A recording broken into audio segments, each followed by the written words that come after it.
Halcyon City, a bustling metropolis on the forefront of technological, economic, and social advancement, but it's far from perfect.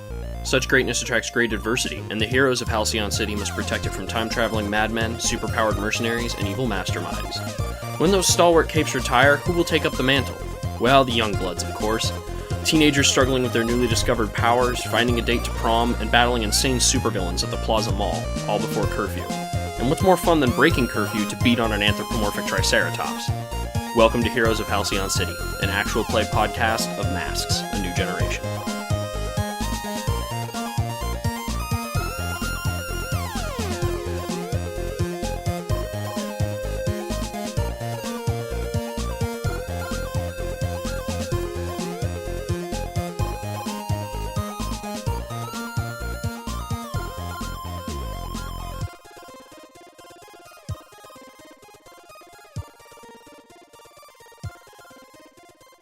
Welcome back to our actual play podcast of Masks, a New Generation, game about teenage superheroes coming into their own, discovering their powers, and figuring out where they fit in a superpowered society.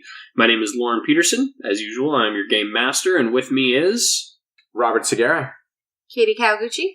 David Schulke. And Tom Nguyen.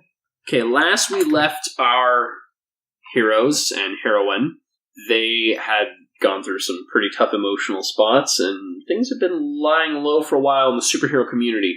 I'm sure during those days, other issues are being dealt with. But the last time we left off, we saw some zombies beginning to brew.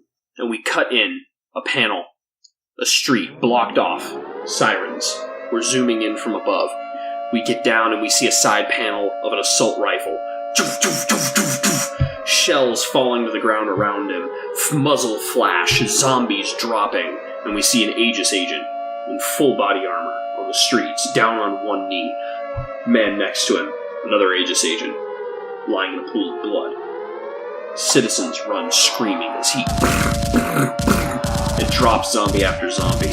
This is Aegis agent, first responder, Lieutenant Bradley. We need backup here in the East Quarter, he says into his mic, as he is surrounded by zombies. A dark figure swoops overhead in one panel, and then Nighthawk kicks a zombie in the face, lands, and spins his wings, knocking over a few more.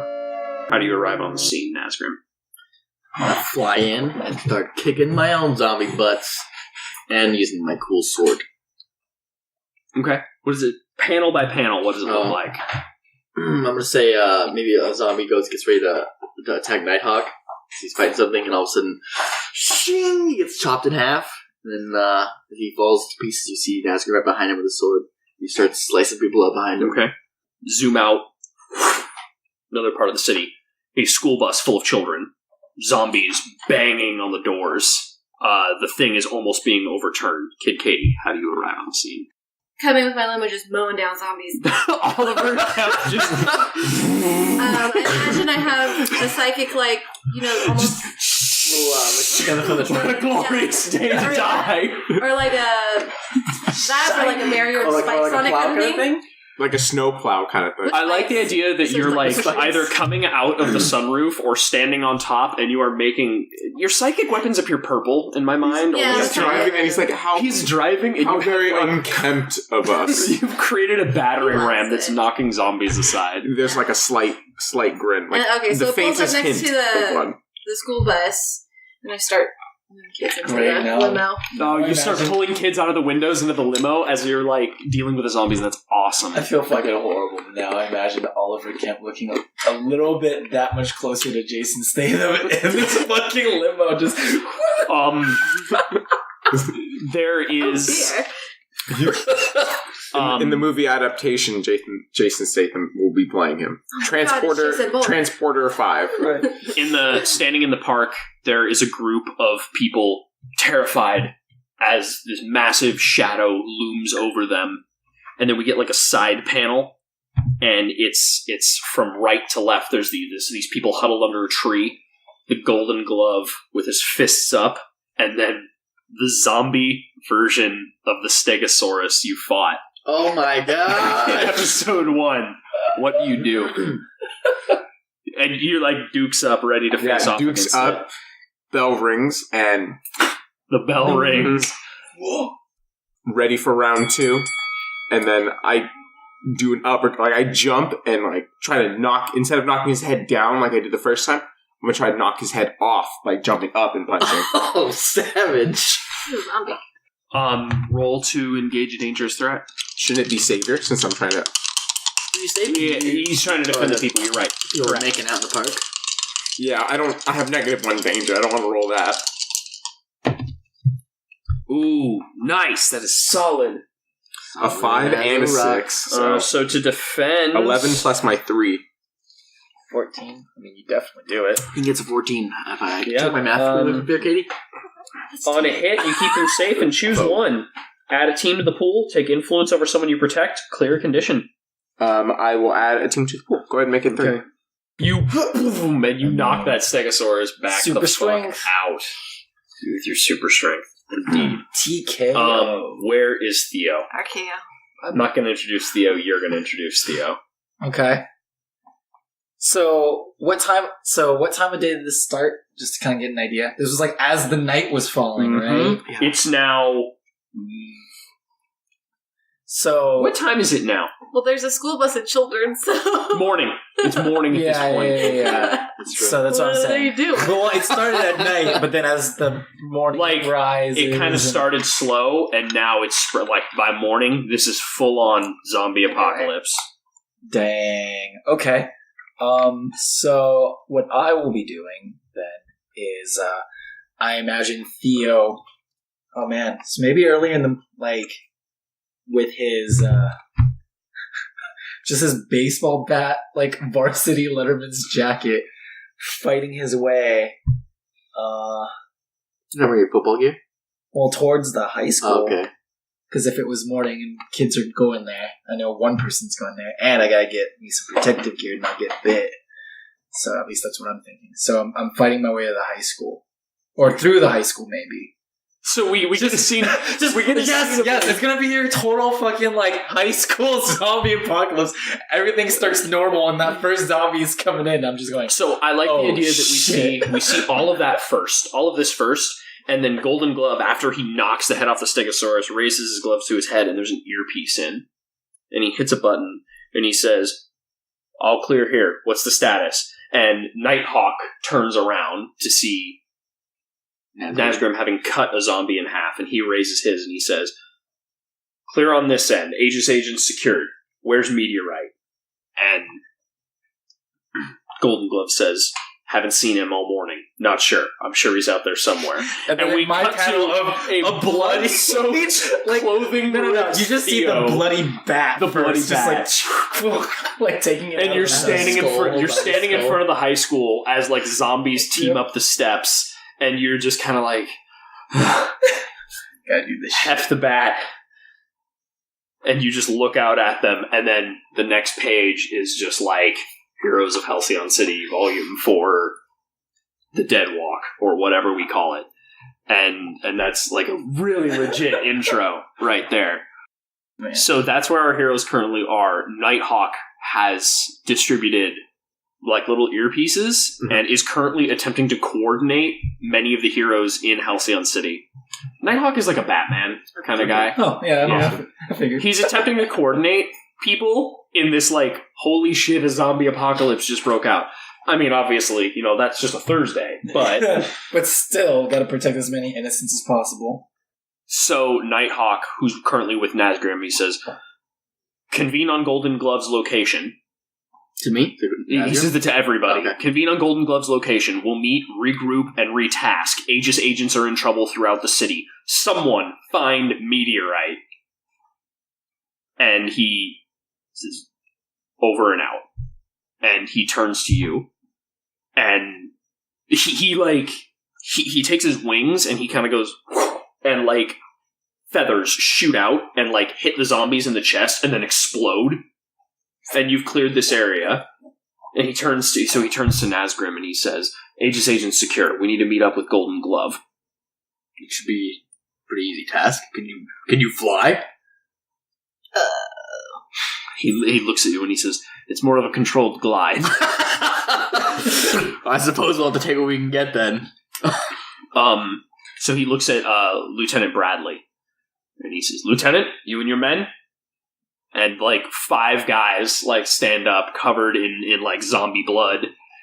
They check their ammo, and he says, we'll be fine. We'll get these citizens to safety. And they've got a small group of people, and he says, take care, sir. And he signals off. In the dawning hours, Aegis has taken to the streets in full force, deploying men in power armor with their anti-hood or anti-villain, whatever you want to call it, task force, basically trying to fight back against the zombies. They are not winning in this situation. The heroes are what's turning the tide right now. I'm going to say, so what do you do standing there with these two, with Bradley and with... No, the zombies are what? Gone. I put my sword back in my sheath on my back, slowly, dramatically. And I look at him. Yep. So it's all covered in blood, especially in the middle of the little indent. Gross zombie blood. I look at him and I go, I'll meet you at Golden Glove's location then. Agreed. And he pulls out like a grapple and he goes off. And Bradley kind of looks at you and he just gives like a thanks nod. You can see like his face is open, but he's got on like a helmet and whatnot. And he's in like heavy armor. He just scoffs. He nods. And that's what Nazgûl just scoffs. Got it. So you fly towards Golden Glove's location. You can see like zombies just. As I'm flying, I'll like blast some groups of them. Yeah. Legit. All right. So with that, Kid Katie, what do you do? You have an earpiece too. So I have to go to his location. So I'll give Oliver the coordinates or whatever. Mm-hmm. But then I'll beep in. Nighthawk. What do I do with all these children? He says, we're relocating any survivors we find to the nearest, where would you relocate survivors? Churches, schools? You need higher ground. Stadium. Well, I would assume the same Aegis like shelters would work for. Yeah, that's right. The Aegis shelters. Find the nearest Aegis shelter, drop them off, and meet us in the park. Send your driver separate if you can. This is a matter of time. Time is a factor. What do you mean? He's basically saying, like, you need to get send there your quick. driver with the kids, and then you should get to the park as soon as possible. Mm-hmm. Oh, so do it separately? Yeah. That's what Nighthawk's telling you to do. You don't have to. Yeah. You have psychic powers. You can make a race car for yourself. Well, I have psychic weapons. A car can be a weapon. You're not wrong, but again, remember, when we started this off, it was like, it's like Psylocke, and it's slowly become your Green Lantern. Yeah. And we need to move away from the Green Lantern aspect, I think. Well, I use my hot wiring skills and get a motorcycle. Okay. Kid Katie steals a motorcycle and weaves. Put the child lock on, jump out. Okay. So Kemp will take them there. What? Tap the car. Good to go. Oh, okay. He drives off. Like the idea that, so you three meet in the park. Before they show up, I would like to shoot a text. Oh, yeah, shoot a text. Dear boy Theo? Hey, I just knocked a dinosaur out for a second time. A zombie dinosaur. A zombie dinosaur this time. I think I have enough time to shoot a little text. I'm going to text Theo. In my iPhone, it will say... Red. No, it'll just have like a picture of a star and fire. Starfire. My hero. No, but so I send a text to Theo / Meteorite, and I text him like, "Hope you're okay. Let me know where you are if you need help. But we could use you." And then I will also say, "Location?" ? And then we cut to a panel of... I totally imagine Theo, like, in the halls of school, just running, like you totally do use your, like, gravity, like, speed powers to run, and just boom, into a zombie, pick up your phone, turn around, and just whack another one in the head. Yeah. Where's Violet?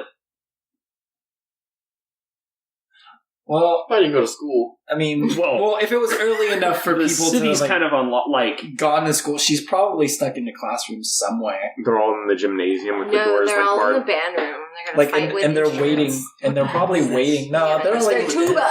I think at that point, the gymnasium usually is where you need to go. Yeah. So they'll be in there waiting Haven't for the seen Aegis it. agents to come. Because there's and, only like find one or two ways to get into the gymnasium too. So that's Yeah. always like and then you have all the bleachers you can usually stack up against the Mhm. doors and stuff like that to stop them from coming in.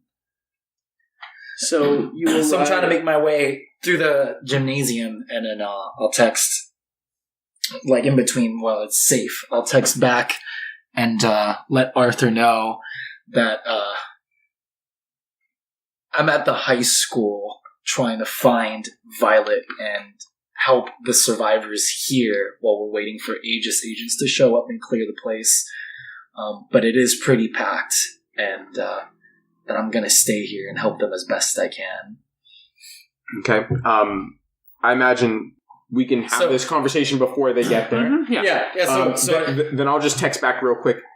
Powers ?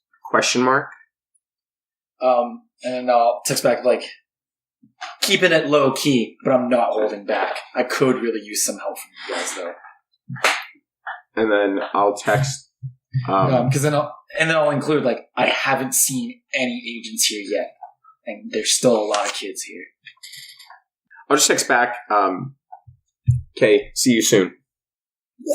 So the three of you, Send you a gross selfie. you two plus Nighthawk, arrive at the park I send you a Pretty- selfie with the dinosaur. much at the same time. And at the same time, like over the hill, like Lancelot's mech comes like stomping, and like Blue Spider arrives, and maybe a couple other heroes. Mhm. Bronze Era arrives. He like touches down because I imagine he leaps everywhere. Just punches his way Yeah, up. punches his way. He punches so hard it carries him like 4 city blocks. He lands, and everybody lands in the park and kind of looks to Nighthawk. Comet? Oh yeah, so there you go. No, he's there. So Comet would show up too. And so everyone looks as he streaks through the sky, and then right before he lands, it's a Yep. and he gently lands. And you're like, because the meteorite just goes. My hero was the alloy. Guys, He's like made of metal. yeah, he gained sentience with like another alien species and stuff like that. Yeah, that's right. He was super cool. I totally forgot about him. He's amazing. He was one of my favorites. You. Oh, I would also like to point out that I am still carrying the bullet with me. Dory Halcombe. So Alloy shows up, and Got plans for all the major heroes we've identified show Your up heroes, there, Katie? and I Nighthawk. had one, right? Yeah. It was Hope, and she's blind. Oh, that's right. Or no, she's invisible. She's not blind. Mhm. She's invisible. She's there, but no one will know. And so like everybody's kind of gathered around, and then there's like a whoof, and like Imp even shows up. No. You guys haven't talked at all since the incident. Liar. Nighthawk says, "All right, we're organizing into strike squads. We need to rescue Aegis agents. We need to focus on rescuing citizens. That is our top priority." Nighthawk. I just got word. There's no Aegis soldiers at the high school. I think we should be there. All right, Golden Glove. Squad A will take the high school. Secure it. Squad A is going to be, Squad A is Golden Glove, Alloy, and Blue Spider. Do we have any idea where this originated from? At the moment, no. I have no present. No one has any ideas. Does this happen very often? Zombie attacks? The third in 5 years. Is there any... What would we call them? Villains? Or what do we call the enemies? Villains? Well, it's funny because they actually talk about like the idea that like supervillain is like such a cliche, lame term, and not even like the whole truth behind most people nowadays. But there's no term that's better, so people keep using it. Are there any villains who are known for this kind of tactic? He just kind of necromancer. If White still stole the Liber Mortis from the archives, this is likely what it was for. Alright. Squad B. Nazgrim, Bronze Era Golden Glove, and Hope. I look around. Find the Necromancer. Oh man, we're being split up. What the heck? I'm not on the A team or the B team. You're on Squad C. I'm on the C team. I'm gonna get fucked up. This is bullshit. Katie. We get the prime target. Alright. I feel like Squad I have C prime time. is Lancelot, myself, and Kid Katie. Oh, Lancelot? Yeah. Alright. She's like totally cool with it now. Oh, and Imp. My girl, what up? Girlfriend, you guys like. Yeah, with her one arm. Oh. Another arm like. And she's just like... It says, our job is securing Aegis agents and civilians. Keep in touch. At which point, so Imp kind of bamfs up onto Lancelot's shoulder. Because Lancelot's 20 feet tall. Right. Oh, it's a big old mech? Yeah. Oh, I was imagining Diva's mech. No. No. He's a fucking Jaeger. Oh my god, okay. No, I very much imagine Eva's. Okay. Even maybe they're a little too big. Because Eva's 30 feet tall. They're bigger than buildings, yeah. Yeah, Lancelot's mech is 20 feet tall. Okay. And it has a shield and a sword. Yeah, And it's blue and it's covered in corporate stickers because he's a corporate sponsored hero. Okay. So yeah, Imp bamfs up and he holds down a hand for you, Kid Katie. He's scurry. And Nighthawk flies along, glides alongside. Golden Glove, Alloy, and Blue Spider, Squad A. Squad B is Bronze Era, Golden Glove, Nazgrim, and Hope. And Squad C is Lancelot, Imp, Kid Katie, and Nighthawk. So Squad A, we'll focus on Squad A first. You guys head over there. Golden Glove, Alloy, and Blue Spider head towards the high school to attempt to rescue as many people as possible. Okay. On the way there, can I talk to Alloy? 'Cause Yeah, he's an established hero, right? yeah. Right. What are Alloy's powers again? Do you Yeah, know? that's what I was going to ask. manipulate him so you can change his composition and stuff like that. Right. He's made of liquid metal, Yeah. but the liquid metal is also the collective consciousness of an entire alien species. So he kind of I like the idea that he doesn't really have a individual self anymore. He kind of has the consciousness of them. He's the Geth, yeah.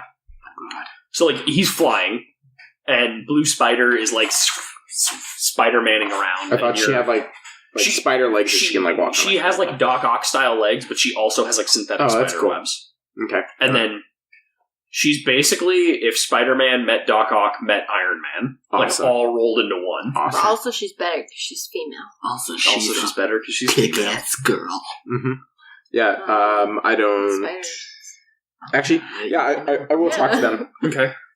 What do you think is the best course of action with this? Once we approach the high school, what should we do? Alloy, whose body I imagine is very much Liquid and moving. yeah, he's constantly liquid and constantly rippling, and he's this weird chrome that shines orange. If you can picture that, that's how I imagine him. This if you were to when you look at things through infrared goggles, how they have the heat signatures, Okay. that's him all the time. Yeah. Got it. Okay. And he speaks at once with a definitive voice, but as if 100 other voices are behind it. That's horrifying. And he says, logical course of action, eliminate all opposition. Sounds right. The zombies. But you Blue mean... Spider gives a mechanical chuckle and says, easier said than done, friend.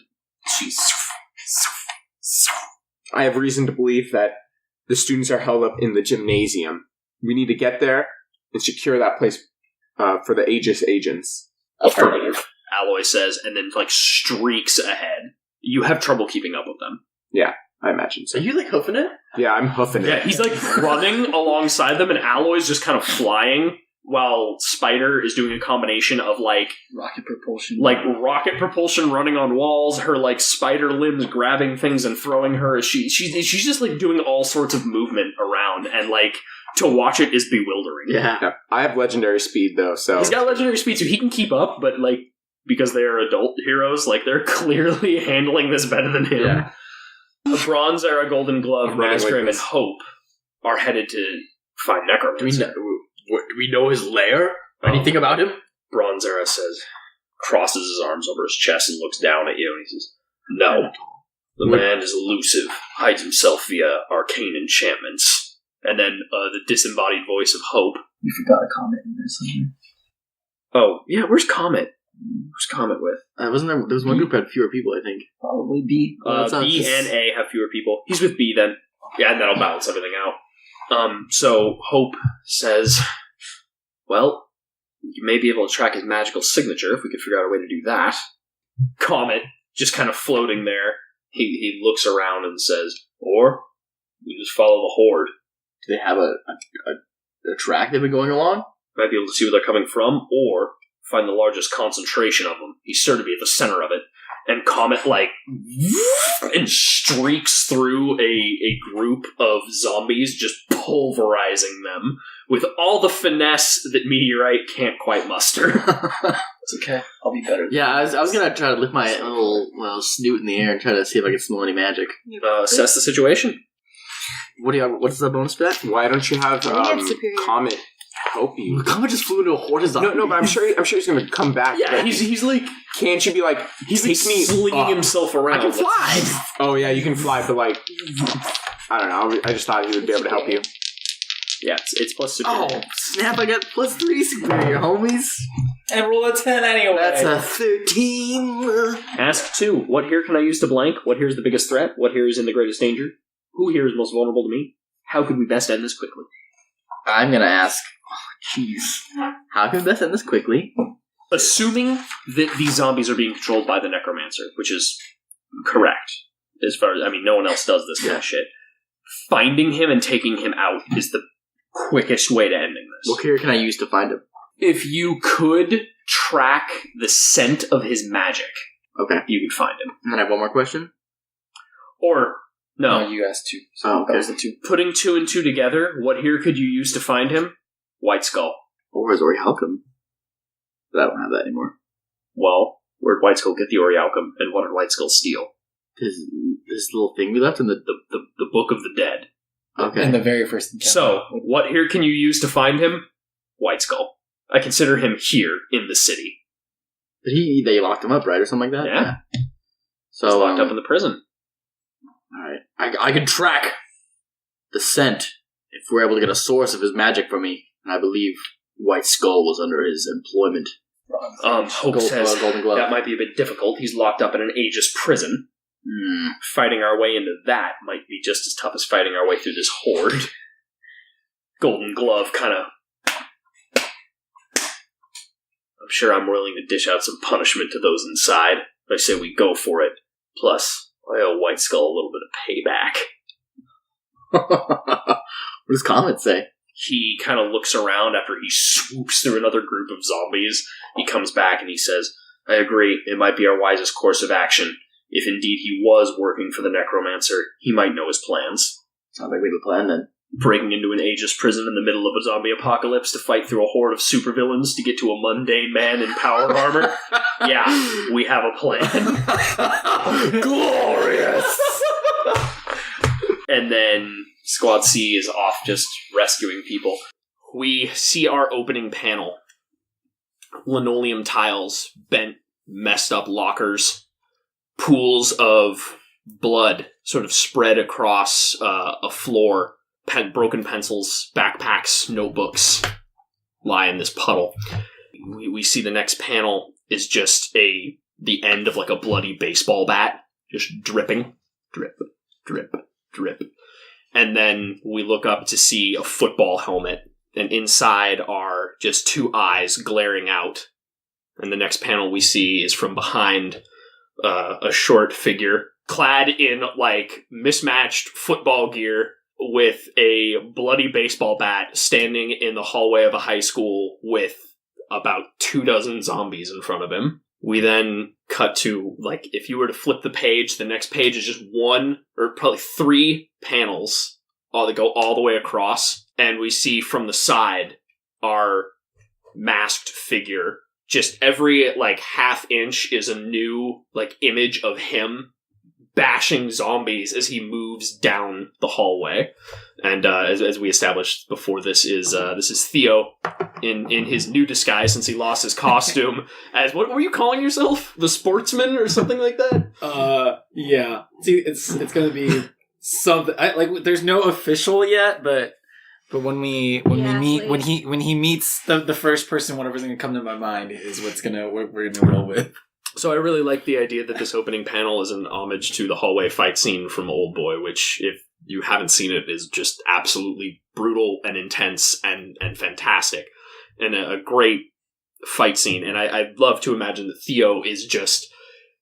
can't really, he's in such a confined space, maybe his powers aren't, he would wreck too much or give himself away, or risk maybe hurting some of the people who are hiding nearby. And so he's kind of, micro-using them to, speed himself up and whack these zombies with baseball bats. So you've got, a horde, a small horde, but a horde nonetheless in front of you. What do you do? How would you describe to us this, how you're going through them in this style? Oh, man, I can only imagine, maybe... in the beginning, just from his extra strength and agility. I mean, as far as I'm concerned, I'm imagining very standard, slow zombies, right? We're not doing anything, okay. Just running up and swinging his bat, just like any video game, kind of chuckling to himself, headshots only, because that's all it's gonna count. And, he'll totally, use the full force of, the end of the bat, trying to cleave their heads off and bash their brains in, occasionally using his gravitation his impossible mobility to launch himself and maybe catch a zombie with him and just kind of slam them in the walls and bash them that way and maim them as he makes his way down, keeping himself relatively clear of any bites. I don't think we've seen anybody reanimate yet. But it's kind of the point where it's this. I mean, this didn't just happen, but the city is so big, and I also kind of like to imagine that Halcyon City's huge. There are areas that have been quarantined off where they're we got to it before, we locked it down before it spread beyond this. A just pressed a button and walls just went boop. Yeah, totally. Because it's not the first time. It's not the first time, like we've talked about before. Another zombie. You guys damn near destroyed the city block in front of that museum when you fought Brutalitops, and in a week it was just totally fine. Yeah. So that's awesome. I want you to roll to directly engage a threat. I think these. Are they a threat? They would be, because I don't really have powers, so it's kind of it's a threatening situation. Well, my powers are more mobility based. Yeah, so it's not like you're strength. You're not a bull. You're not invulnerable. You're not you're not like a Golden Glove. You don't have that supernatural. I'm basically bulletproof. You can absorb kinetic energy, but as we've determined, that's not really a thing you just do on command. No. It's and it was pretty bad last time you tried to use it. And I don't think I can absorb the kinetic energy of a zombie bite. It's too maybe it's too slow. You just haven't figured that out yet. That's kind of weird. You're right, because it's not a huge impact or a huge force. It's just kind of oh, I'm being bitten. Ouch, Charlie. Charlie bit me. So, actually, I cut that out.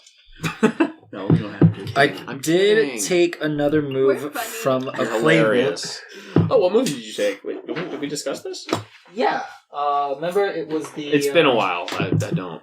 Yeah, no. I'm trying to look for it. It's from the beacon. It's the thing where whenever I pick up new gear, right. I can use mundane...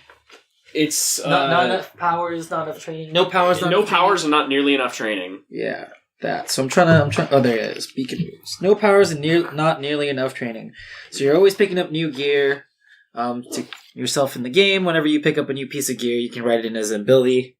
This line is empty. So what I wanted to do was use the bat as a new ability. So that's the one thing I didn't know. So how that works is you're always picking up does that new count gear. Or no? Your bat is not an ability. Okay. So if you look at the abilities, look at how broad they are in terms. Right. This is so the idea is this is Robin's utility belt. This isn't I have a baseball bat. This is highly unique, weird gadgets that will let you accomplish something. Shark repellent. Well, but these are also under the abilities of the beacon, so I didn't know if I could then take that So in essence, what you have now is basically like we talked about before. The idea isn't like we just see him with a baseball bat. Like you've got like you took like a bow from the archery course and like javelins or whatever because this is fancy high school. Like you have like Olympic weaponry is how I'd put it. So yes, you can essentially and you can use mundane with it, right? Yes. So when you directly engage a threat using that instead of your other powers, you're rolling mundane. roll mundane. Yes. So that is so this is when we see you bashing zombies in with baseball bats that are like shoulder checks with the armor, trying to like keep them away from biting me. I totally love the idea that combining those two, like there's just a line of zombies, and this would just be fucking ridiculous. Like, they start staggering at you, and you just reach into, like, a bag and pull out a soccer ball and kick it, and just with gravity manipulation, it goes like... Unfortunately, I'm not that cool yet. But you're not that cool yet. The idea is kind of neat. So one day, I can do that with shot put, just because they're heavy. But I'm the sportsman. The sportsman. Yes. You know what? Just switch to the beacon and become the sportsman. Be the reincarnation of the sportsmaster, the lamest villain ever. And just, give me this javelin. Let me throw it 150 feet and hit the person, no problem. Like, just... rip. A 3. Okay, that's a failure. So I'm going to get a 4 total using my mundane. So this is that bit where we see you and you're doing what you're doing, jumping around, smashing zombies. And, like, as it goes on, like, from the outsides of the panels, like, more are coming in, and we see eventually to this point where you're surrounded on both sides, like bashing and whacking away, and finally, like, the horde collapses on top of you. Roll to take a powerful hit. Powerful blow. Some stanky zombies. Oh, hey, but guess what, though? I missed. Yeah, so mark potential, for sure. Not even miss Whenever again. you miss, you mark potential. Miss again, man. Of course you don't. Nope. I get a 9. And do you have any conditions marked already? I do! You have 1, so you get a 10. That's a 10. That's even worse. On a 10, you must choose one. You must remove yourself from the situation, flee, pass out, or you lose control of yourself and your powers in a terrible way. I'm going to do that again. Because at this point, I think instead of holding back his powers, he would panic and so I love the idea that it's the dog pile! When they dogpile on you, we get that like build-up sound again that means, oh shit, Theo's going to do something. And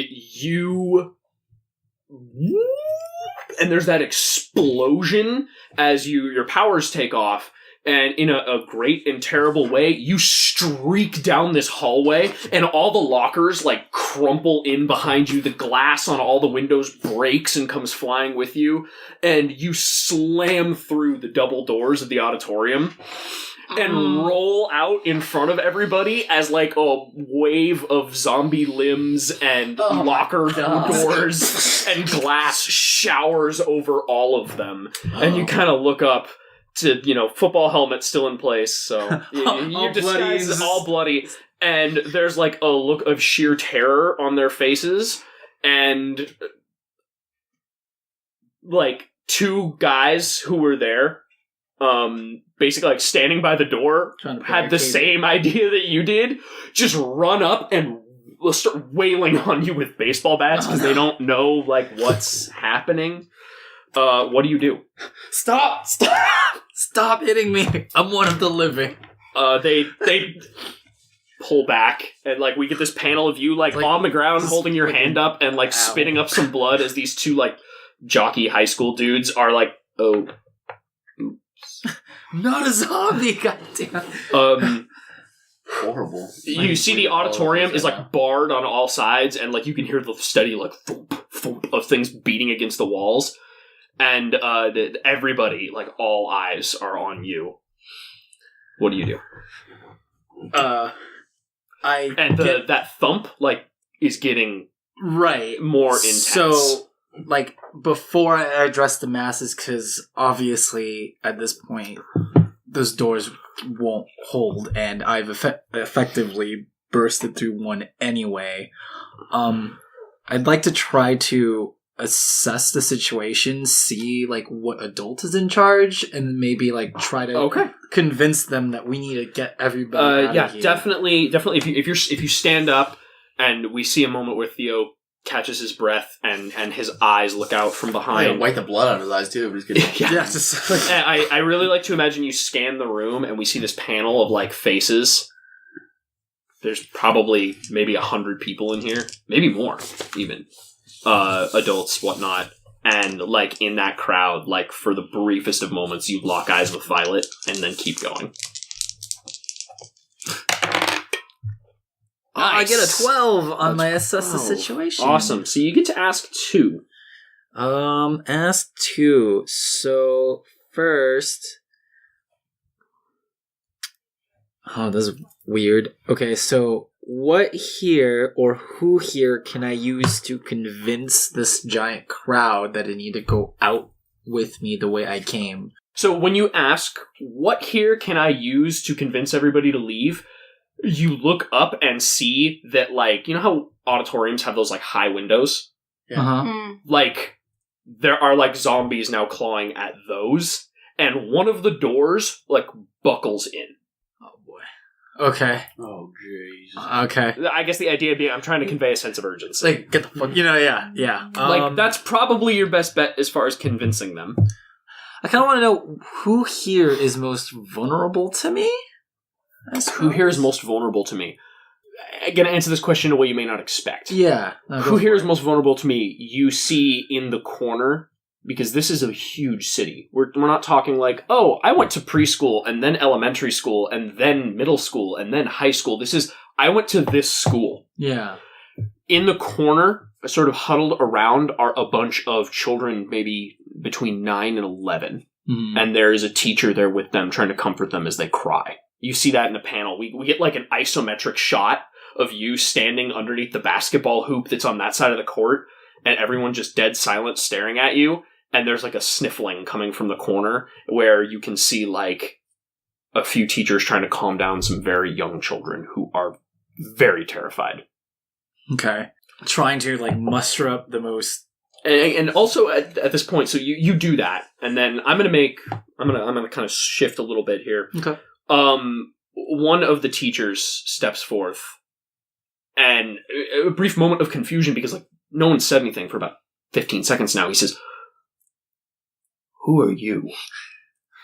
Like looking at you, like what is this? What did you just do here? You're not a hero we recognize. I mean, it's not like new heroes don't come out of the woodwork every day, but still. What's going on? How do we know we can trust you? Yeah. Trying to take like his most commanding voice possible. Just trying to like look at him in like torn up freaking high school uniform / football out gear. He looks back at the teacher and with his like best possible impression or like commanding presence, he just goes, "Well, I'm the sports master." We're just going with it. Please don't sue us. I'm sorry, the sportsman. Yeah, because we kept making sport master references. Joke. Yeah, so no, I'm the sportsman, and I'm here to try to break you all out. There are zombies everywhere, and honestly, whether or not you agree with me, they're about to break in through the windows. The other doors are going to break in, and I've just made a huge ass hole right here. So you either come with me or stay here in the feeding pen. There's not a whole lot of choice whether or not you can trust me. Provoke. You're provoking, definitely. Yes. So roll to provoke someone there, and that's going to be plus superior. For the record, Theo does not have a British accent. I know that was kind of out of nowhere. He just read because I gotta protect my identity. Okay, people might recognize my voice. Violet's like, wait a minute. God, sounds just like we did a joke. Oh, 6. shit. I got a 6. Provoke is superior, which I think is just a 1. So I get a whopping 7. Hey, that's still a pass. That passes. Woo! All right. All right. So She's say what one. you're trying to get them to do, and what you're trying to get them to do is leave. Is leave? Yeah. Yes. So they can instead. on 7 to 1, they can instead choose one. Okay. Hmm. So how does the crowd react?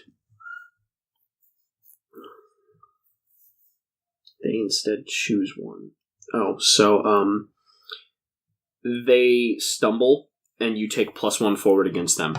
As you can see, you see him begin to speak, and all the kids and teachers immediately start bickering about what is best, to leave or go, and the small children in the corner start crying even more. What do?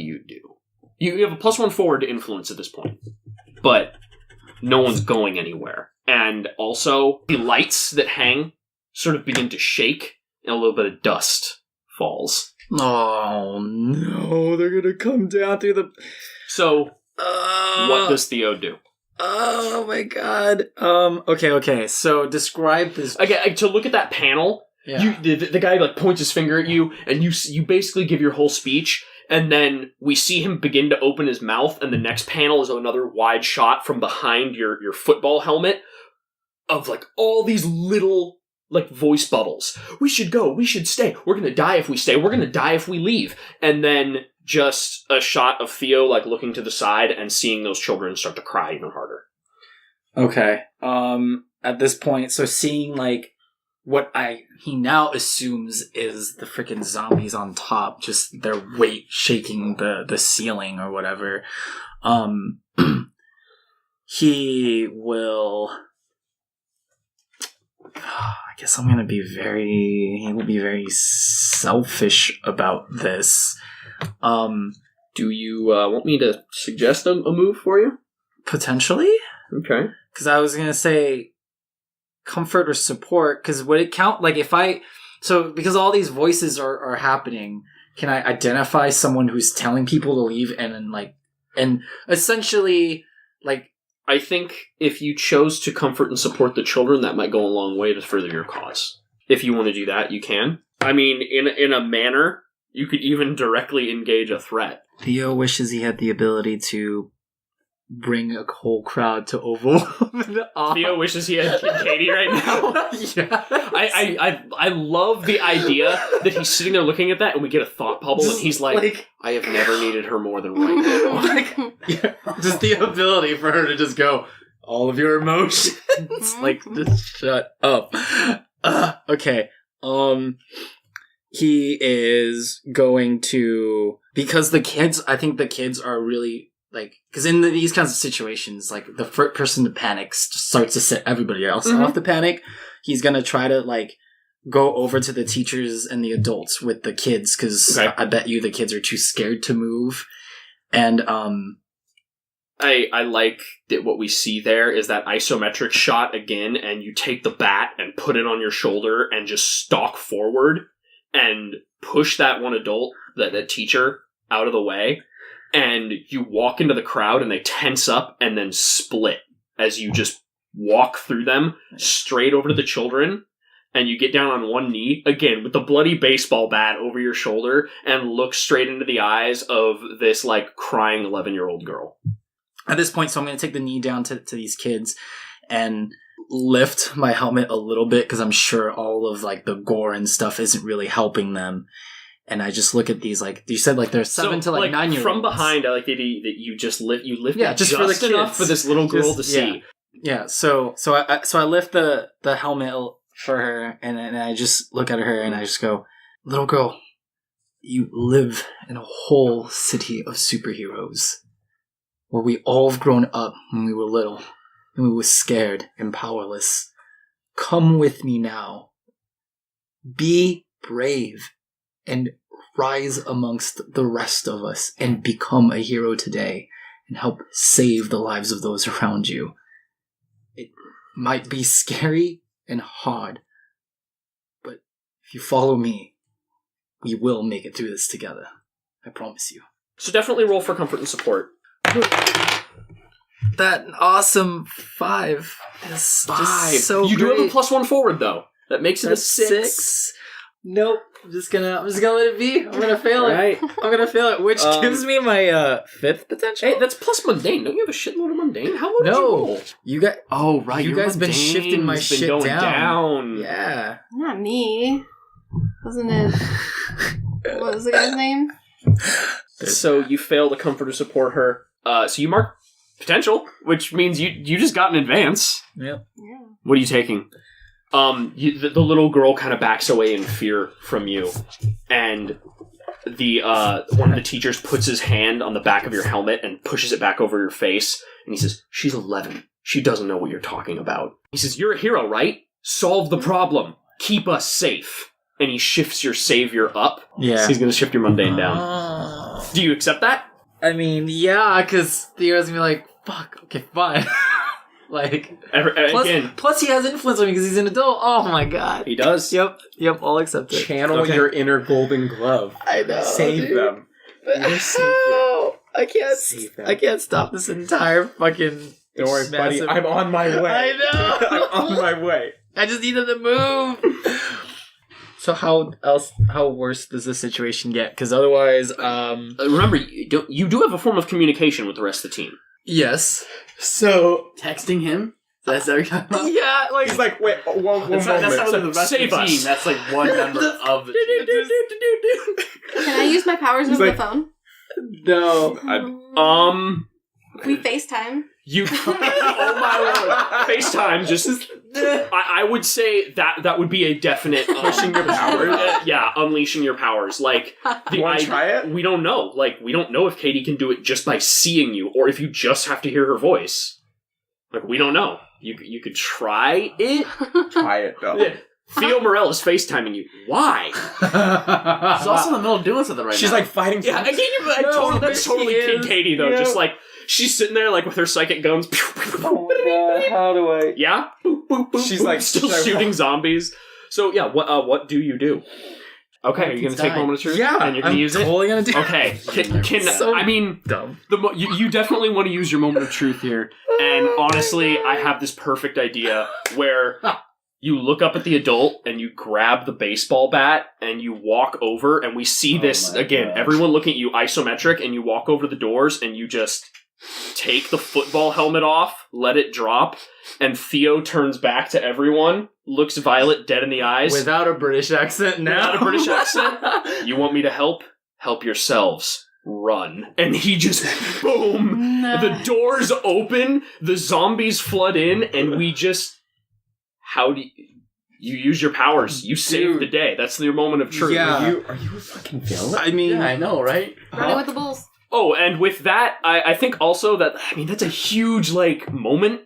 I mean, do you feel what I just said is an appropriate scene? yeah, I mean, that's exactly what I was gonna do anyway, so, like, that's...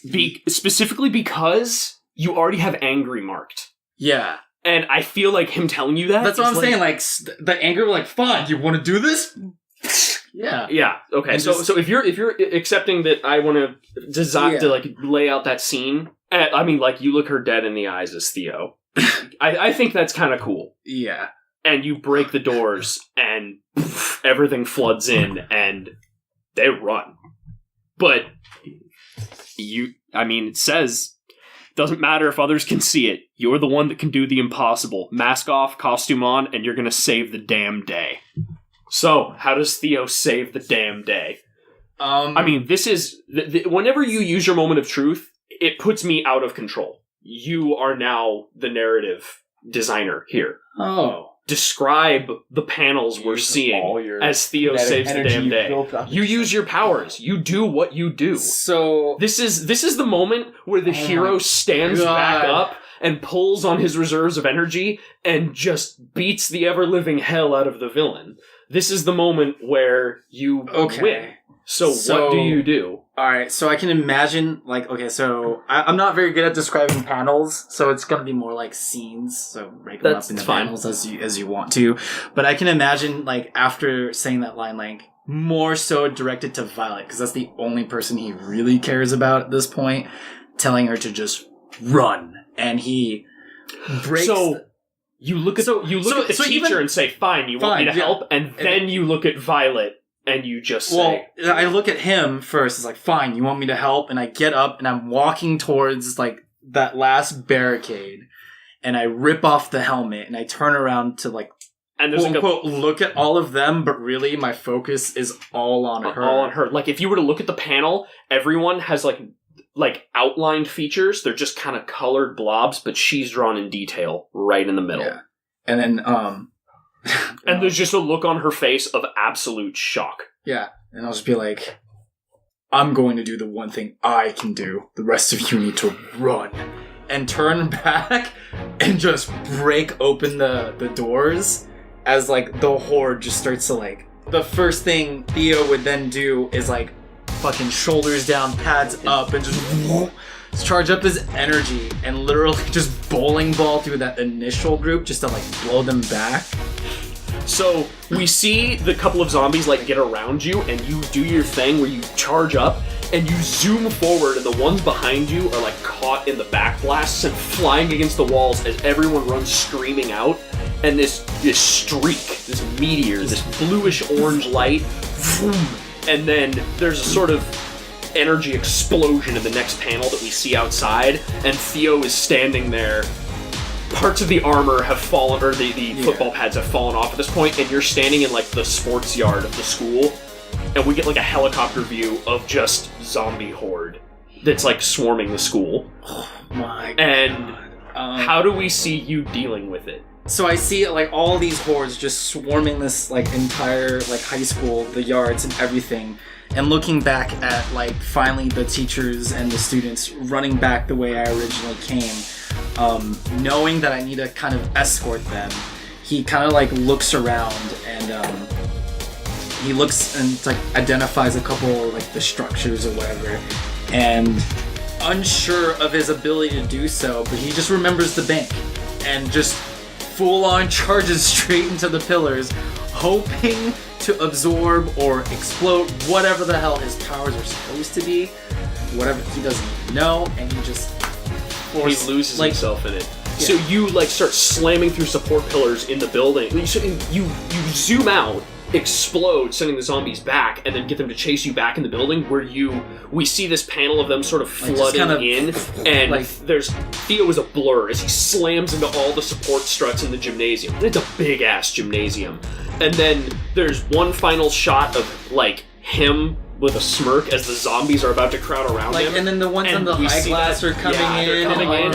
And he just does the and blows backwards through the doors he originally opened, and then we get a shot of Golden Glove like skidding to a stop, Blue Spider like hanging on a wall, and Alloy floating there, and the building just goes and there's a huge dust cloud. And Blue Spider just looks down at that Golden Glove and says, "Are we too late?" And I would like to think that, like, right when she said, like, you just kind of, I see, like, Arthur in his Golden Glove. I think you, at this point, like, you shot back in, you're inside with all the people now, ushering them to run out. Yeah. And get to safety.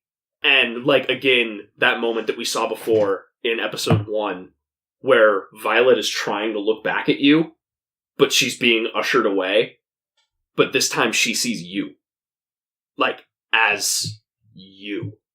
I got chills. Like, she doesn't see you as Theo. She's like, the meteorite. And as she gets ushered away, what do you do?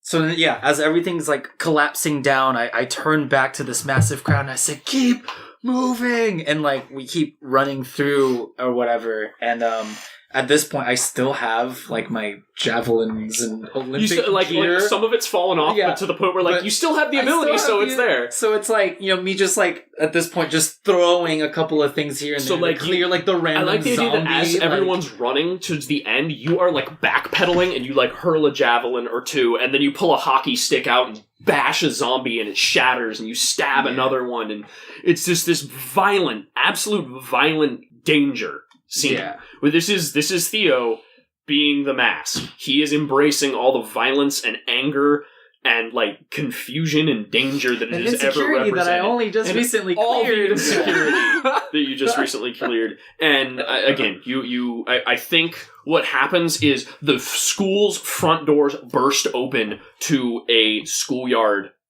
semi full of zombies, like zombies that are coming in to the area because they were drawn by the massive noise, and you stumble out behind them onto the steps, panting, again, with like claw marks all over your body, holding in one hand, we see you have got like that broken hockey stick, and in the other, I do like to imagine like you had a shot put, but like you weren't shot putting it, you were using it Just as a like- flail. Oh my god. Like, or the not the shot put, it's like an iron ball on the end of a chain. The hammer, and you swing it and throw it. Yeah, you got one of those, the but hammer you throw. weren't like throwing it, you were just going wham over people's heads.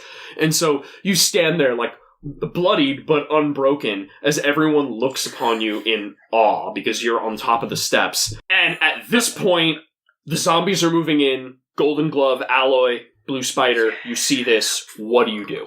Blue Spider, Alloy, take care of the zombies on the left and right of us. I'm gonna stay with the kids. Okay. And Meteorite up there. Alloy, without a word, he flies out, swoops over, and he kind of lands on the ground, and you see his arms extend with that like shimmering orange silver metallic metal that makes up his skin, and he creates two massive like walls covered in spikes and just pushes down the street like Awesome. sweeping the zombies away. And on the other side, Blue Spider swings and drops into the horde of zombies. And where she like lands on a few, and we talked about her mechanical legs, you see them just like rapidly impaling zombies over and over again as she like shoots tiny missiles and lasers from her power armor. Good lord. Yeah, It's basically, I mean, she's basically Doc Ock meets Iron Man. Yeah. And I would just be punching zombies. So. you run forward and you stand there, Golden Glove ready. And at this point, all of the children and the adults are, like, torn between who to look at, wondering what's happening. And we hear Tom eating macaroni and cheese.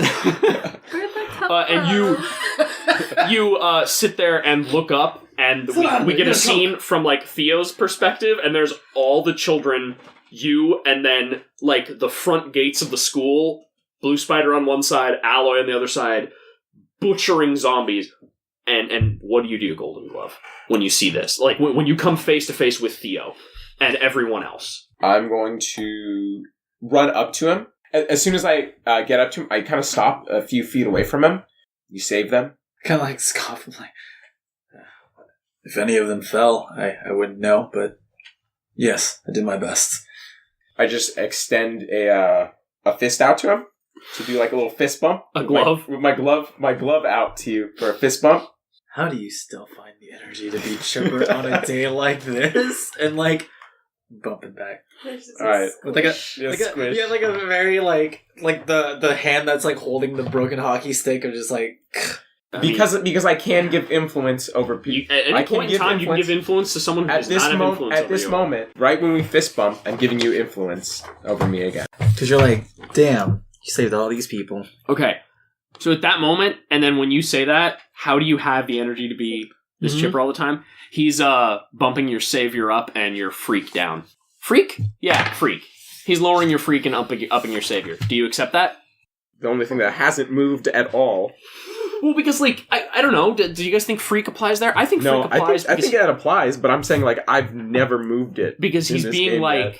It's in a Yeah, I way see that, what like, you're absurd. ostracizing How do you get this? Yeah, yeah. Like, but he's, like, the opposite of ostracizing you, like, accepting like- you back and being, like... yeah. Yeah, you- no, I get it. Like, I think the undertone, the subtext is, like, You're weird. I don't have the energy and the willpower and the heart to be a hero, but you do, clearly. It's fun. So, yeah. Okay, you accept that? Mhm. Okay. I accept it. Yeah, I'm gonna, like, look back at the crowd and kind of realize like, now that the immediate danger is done Yeah. of where I am. The two hordes that were coming in, because, Alloy and Blue Spider, dealt with them pretty classless, quickly. yeah. Mhm. Blue Spider steps in, she goes, "All right, kids, time to get to safety." And Alloy, with his weird, like, crazy multiple voices, he totally, like, puts his arms down on the ground, and it forms, like, a platform. Good lord. School bus. And, he's like, "Hop aboard." Bus is a And- weapon. School bus is a weapon. It's true. Anything's a weapon if you're brave enough. So they start kind of ushering the kids on. You look down and see Violet just staring at you. What do you do? I walk over to her, I guess, and It's like the idea that you walk over Like, to her, and we see timidly. the panel as you do, and you and the football padding falls off. You're also still covered in blood. Covered in blood. You drop the hockey So, a lot of it stick. isn't yours. A lot of it's zombie blood. Yep. You drop the hockey stick and like you try to like wipe the blood off your face, but end up just smearing more across it and like sweaty, panting, and you give an awkward smile at her.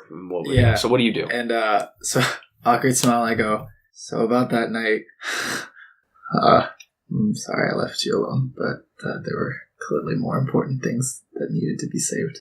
She just stares at you in total disbelief, like can't even comprehend what's happening. And she goes, "Who are you?"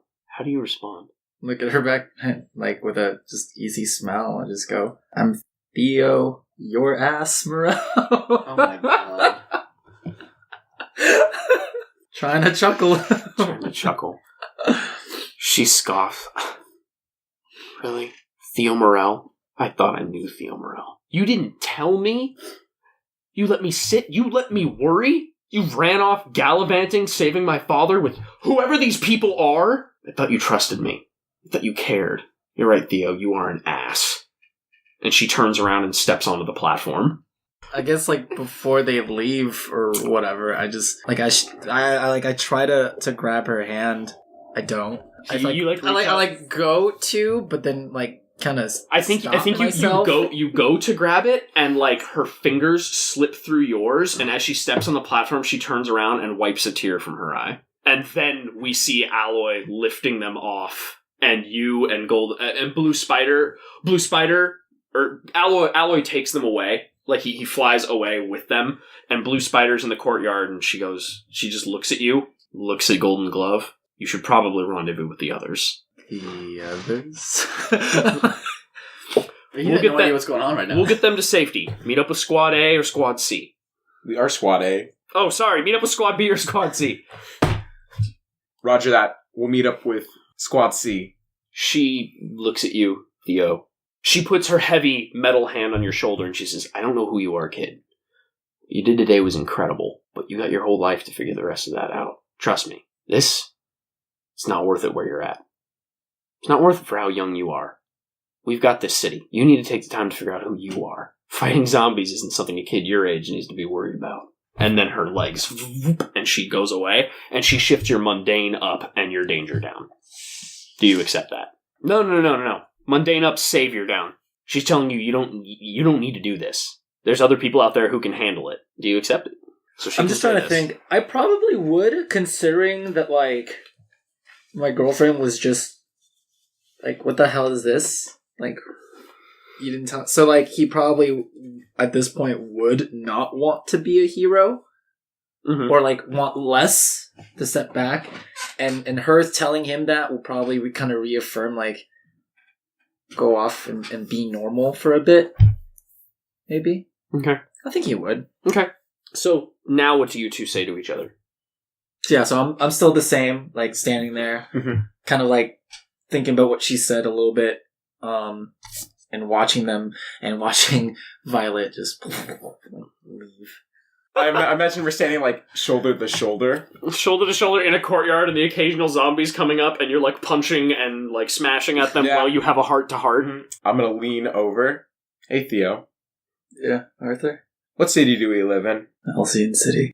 And what's a normal Tuesday like in Halcyon City? Like, lets out, like, a breath that just goes, yeah, breaking curfew to go beat on an anthropomorphic whatever it is we're into. Like, just chuckling, like, thinking about Brutalitas for a second, but just like, no, there's a lot more than just it. Breaking curfew to go beat on whoever the hell crawled out tonight. And then, like, we pan out and get this shot of, like, you two clearing up the courtyard of zombies. And then we're going to pan away, and we get another panel, and it's a walled, gated prison. A man, muscled, naked, standing in a shower, steam all around him. Dozens of shower heads, clearly some sort of, like, group or community shower. He's got his hand against the wall, and his eyes bloodshot, strained. A voice from off-panel, voicemail says, Richards, wall duty, 10 minutes! He says, coming, sir. He says, hustle!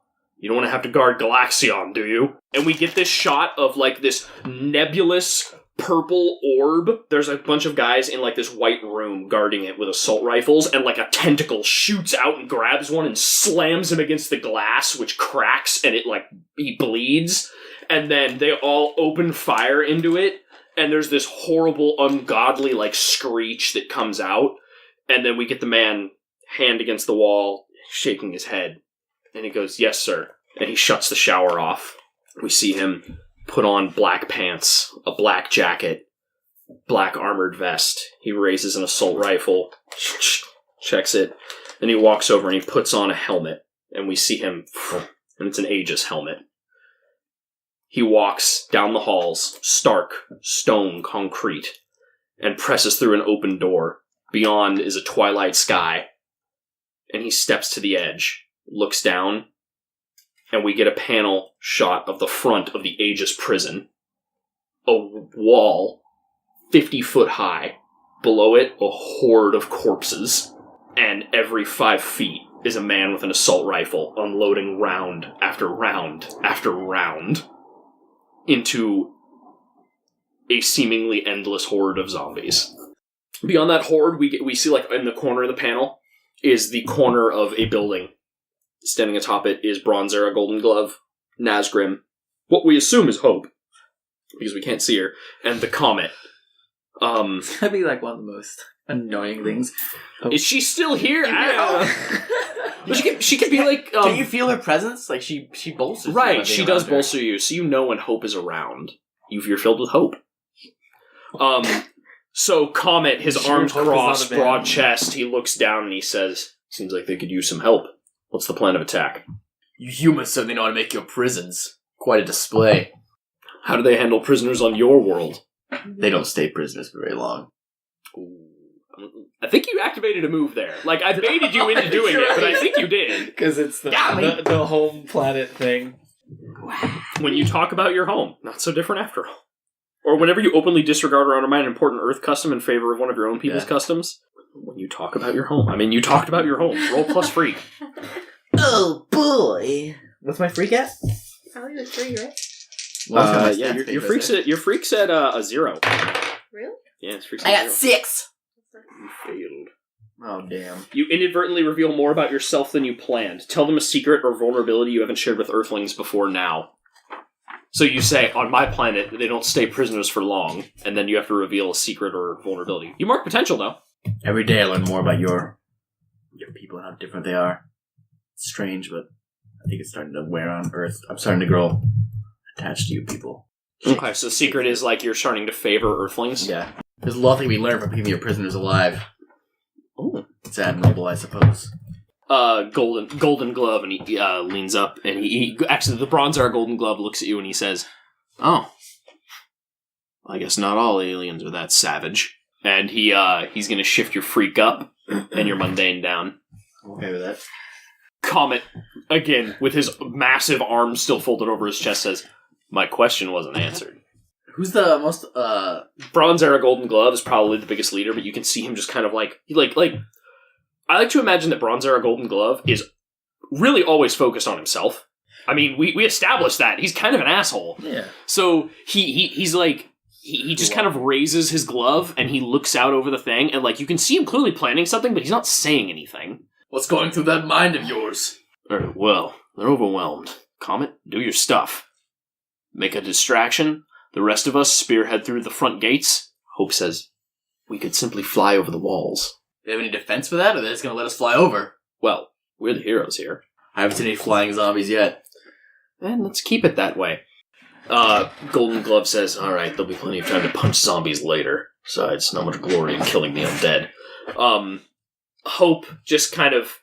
I mean, you can't see her, but she just says, "Alright, flying over it is. Comet." And he, like, reaches out, and you see his arms kind of go, ugh. Like someone got in them, and he lifts up. Hope can't fly? No, she's just invisible. She's just invisible and She's a fills normal people with person. hope. Like, I thought she's the just whole team could fly. She's an invisible Except for her. Blue Lantern. no, I don't even think Bronze Era Golden Glove can fly. He's like, Oh, you're I right. is that imagine her you? just be Bronze like, Era Golden Glove can just jump really He's like- far, and this isn't far enough. like he she's can like just, an invisible Black Widow. Yeah, basically, she's an invisible Black Widow. Okay. Terrifying. It is Exactly. terrifying. So the comet like lifts up off the ground, and Golden Glove just kind of Problem is, Nazgrim, and he like she's lifts up his always arm. this- I can hold Golden. She doesn't like it. He chuckles and he lifts him up All right, Like a little baby. like a little baby. you lift Golden Glove up, and there's like a panel where we see Comet like flying forward holding nothing, and you flying forward holding Golden Glove, and the look on his face is just one of pure dissatisfaction as you fly over this horde of zombies. You have a big smile too. You see, we cut back to Richards, and he looks up to see you, and he raises his rifle, and we see you through the crosshairs, and someone goes, "Richards, no!" and puts the gun down, and he says, "They might be here to help." And you fly over, and you land in like the yard, which is less the yard and more like a concrete slab. The prison warden, Emily Flores, because we're clever. That's for the scholars. Is yeah, that's for the scholars. She's standing there, not in a suit. She is in full Aegis gear, though she lacks the assault rifle. Simply has a pistol. A pistol. Automatic pistol. Yeah, she has a pistol at her hip. That's what commanders use. Yeah, for some reason. She stands there with like armed Aegis guards as you all land in the courtyard. Like Comet puts Hope down, and everyone's like, "What?" And then you set down Golden Glove, and Emily Flores says, "I assume you have some good reason for being inside these walls instead of outside them. Let's hear it." We're here for White Skull. "That degenerate. What do you want with him?" Golden Glove says, "We owe him a beating." At which point, Comet gives him a sideways glance and says, "We need to talk to him. We think he may be behind some of what's going on here." Flores just kind of says, "With the current state of affairs, I can't justify releasing the lockdown. In this chaos, if a single villain escaped, well," she cocks her head to the side, "that wouldn't look good for anybody involved." Can't we talk to him through his prison cell or something? I don't know what your security is. He's just a man in a power suit. He doesn't have a power suit anymore, does he? "I understand you're not from here. Nazgrim, is it?" Nazgrim Bloodscale. "Well, he may just be a man in a power suit to you, but psychological analysis tells us that White Skull has a genius tactical intellect. You think he's gonna fool us into letting him out? I think he easily could." There's 4 of us here and 1 of him. Provoke. Be a roll to provoke there. Absolutely. What's provoke scale with? Superior. Superior. Thank God my superior is +3. It is. Don't even 6, 9. Don't even 9. do that shit. So on a 7 or 9, they can instead choose 1. They stumble, you take +1 against them. They err, you gain a critical opportunity. They overreact, you gain influence over them. So You're just a stupid alien. I think she's going to err, and you gain a critical opportunity. Okay, I'll kill her. I roll the kill. And she says, yeah, suppose if you absolutely need to, fine. I can allow it, under the circumstance that at least one of you stay behind to help defend this prison from the horde that seems to be attacking it. I like it. Golden Glove. So, Meteor and Hope, Sorry. because we've already kind of Yes. paired them off. I'm sorry. Comet. I'm Comet and Meteorite. Hope, yeah. Comet and Hope just kind of, well, they can't look at each other. They're already a I mean, team. maybe they do. Spanks you in the butt. Comet just says, No. still with his broad arms crossed. I imagine he's a very triangular person. Like, I realize the tick. He's huge. yes, he's huge in his upper body, and his lower body is like, it's still big. Like, he doesn't skip leg day, but quite clearly he's like twice as broad at the shoulders. It's huge. It's like just like the He's, tick in the cartoon. he's, That's weird because that's what I No, imagined. it's either that or oh shoot, Terry Crews when they drew him in the cartoon as the cop. Yeah. Yeah, like that. You know, Oh. it's just And so, those two sort of, we get a panel where they we get a panel where they look at each other, but like, obviously she's not there, and like, it would set up as if she was, and he Yeah. just looks at her. The panel shows him looking at And then there's a speech bubble. There's nothing in that panel. So, anyways, yeah, we sort of get a panel where he looks to the side, and a panel that's just blank. And then there's a panel of both of them, or what would be both of them, looking at each other, and a speech bubble that's shared, and one goes to him and one goes to nothing, and says, "We'll defend the wall." And then they he scoops her up, and they And then we I like get... to think that she's like one of the most beautiful women in the world. She was. She was. Yeah, she Yeah, was. she was yeah, super she pretty. was. That was part of her thing. Like she was super pretty, but she's invisible, so nobody can see it. We then get like a shot of you two, Bronzer, a Golden Glove, and Nazgrim walking inside, and it's again another like zoomed out isometric, and we see like the men on the walls shooting down, and Comet just slamming, creating like craters in the. It's like Dynasty Warrior style. Like he's just chewing through these zombies like nobody's business, and so we get Emily Flores. She scans, like, she takes her security card off and swipes it, and, like, 4 blast doors go, and you see in front of you a long hallway dimly lit as lights go and flicker on, and you walk inside. Are all your cells like this? She says, cells? This is the entryway. And you walk into the prison, and inside, I really like to imagine, like, if you played Arkham, the first Arkham game, like, there was just general, like, insane people, but all of the villains had, like, cool, weird, unique cells that were very designed for them. Yeah. And This so, would like, totally still be that way. This is totally that. you're walking down these hallways, and, like, there's, like, 2 guys posted outside of it, and they don't have guns. They have, like, it sounds kind of dumb, but one has, like, mistletoe, and one has holly. Oh my god. And the door is, like, carved with all sorts... It's like a wooden door, but just carved with runes. Cool. And then... Kinda elf? Maybe. Who knows? I mean, the next door is, like... Whatever it is, he's being beat by the powers of Santa Claus, so... Yuletide. The next door is one that's, like, totally, like, frosted over, clearly. And then you get to one that's not even a door. It's just, like, a laser field. And then one is clearly, like, some sort of crazy bank vault with, like, dozens of locks and keypads on the outside. And one isn't even a door at all. It's just, like, a portal. And maybe as you continue walking, like, one of the doors is just a solid block of an shiny orange metal. Is it like Orichalcum? You continue going, and you get to a... It's the bathroom. We guard that one really, really safely. You get to a... No bathroom breaks. You get to a large, like, basically chasm. It's sort of like... If you saw Kung Fu Panda, the first one, how, like, the one dude's prison was just, like, a hole that went all the way down. What's his name? Like, that's what this is. And it's just No leopard, lined with cells. And we see, again, like, looking straight down, and each cell is either just a solid, like, metal door, or in its own way weirdly unique. One, like, has weird numbers on it. One has patterns on it. Like, clearly there is something that, like, whatever, they figured out whatever these villains' weaknesses are, and their cells are designed to keep them there. And we get shots of you sort of walking down.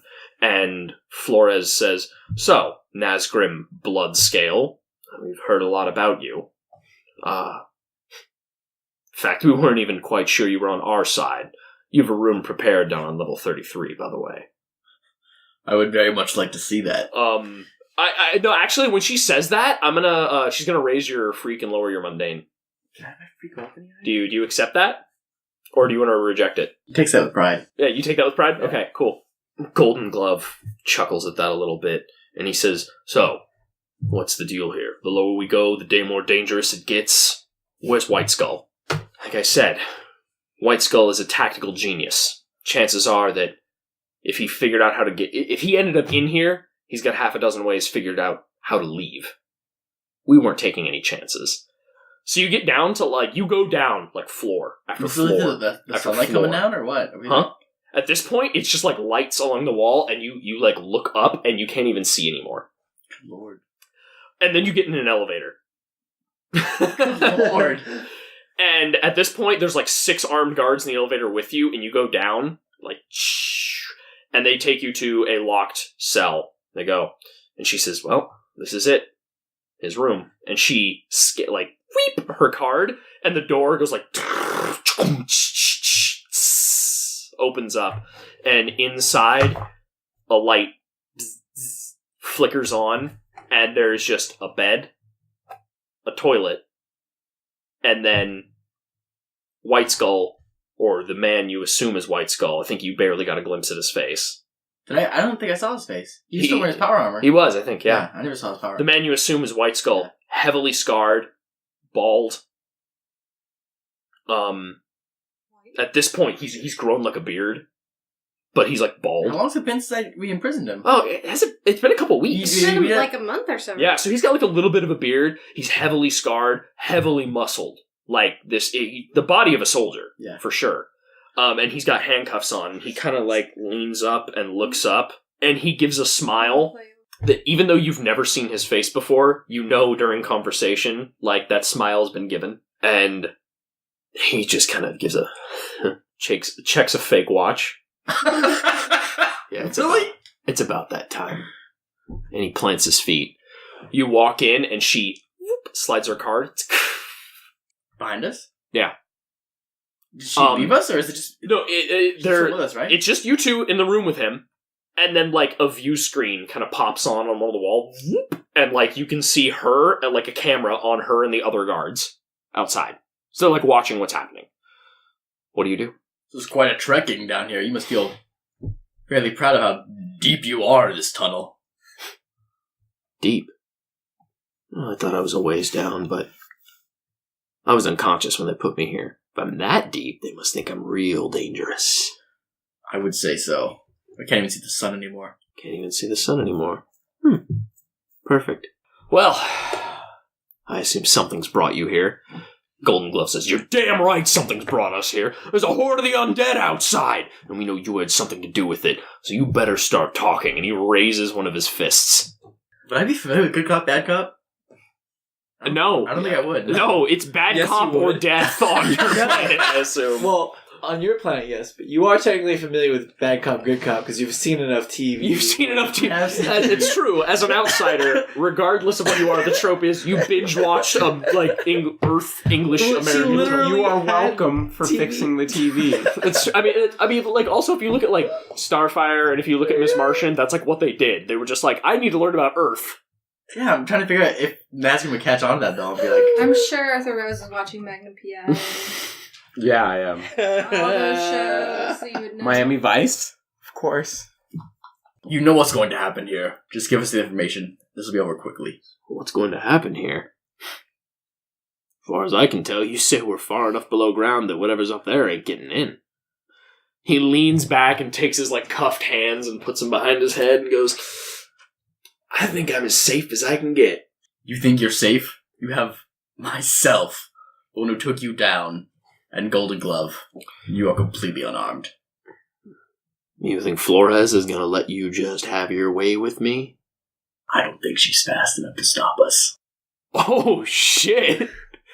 Damn, that was good. Provoke. Yeah, you're provoking there. That was legit. Jesus. What's Provoke Seal? Plus superior. Oh, good. So what's your total? I got, what is that? Is that a 10? That's a 10. 10. Can you count? He takes his hands out from behind his head and he sort of leans forward and he goes, Yeah, you're probably right. Well, the necromancer paid me to steal the Libris Mortis from the archives. Unleashed a hell of a horde, from what I hear. You don't know how to stop him? Stop him? Hell, I got paid real well to make sure he succeeded. And then I made sure that I ended up in the safest place possible. Doesn't look very safe right now. I crack my knuckles. Have you no sense of honor? I gave you what you asked for. You still gonna kill me? And Golden Glove he did give us what we wanted. He told us what happened. I mean, that's what he said. We do have the name now. Well, we knew he stole it for the necromancer. What else is there? What are you not telling us? And he kind of shakes his fist at him. That kind of felt weird and passive. Felt too passive, I think, the way I delivered that. Where is he? Where is he? Sorry. Where is he? And That's Spike. Where is he? Batman showed up out of nowhere. You want to know where he is? Alright, fine. Not like you're going to be able to stop him. See, his whole plan...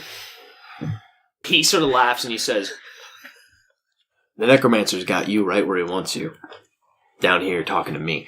Because you see, his plan... And this is the beauty of it. You're all out there fighting zombies, and he's breaking into Everbright's sanctum right now to steal the Eye of Grom.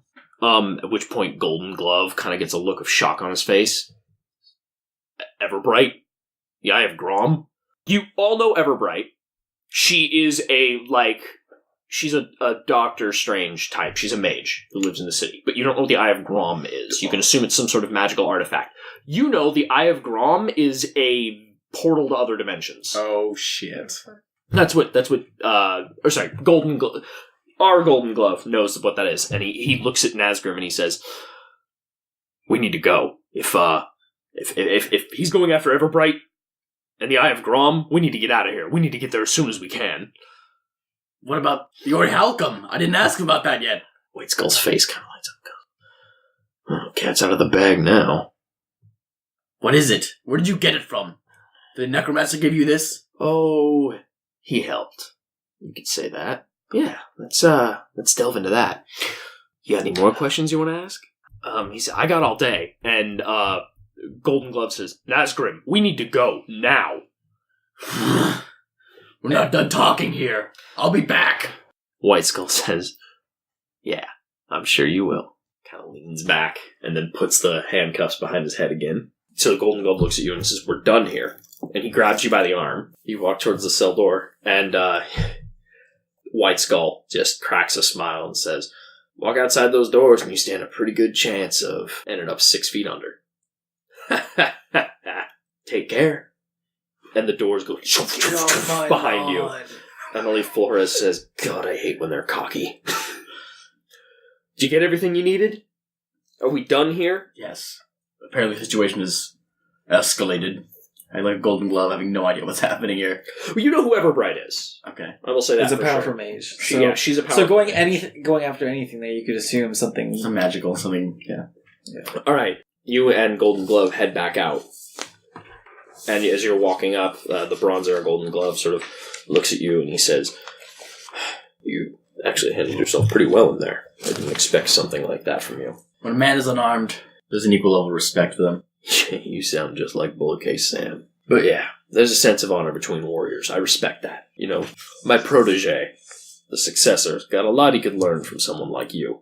And I'm gonna, I think he's telling you who you are there. And he's gonna actually, like, up your savior and lower your freak. Yeah. Okay. You accept it? Yeah. Okay, cool. Damn. Real quick. Fucking asshole. Lower my freak, up my savior, right? Yeah.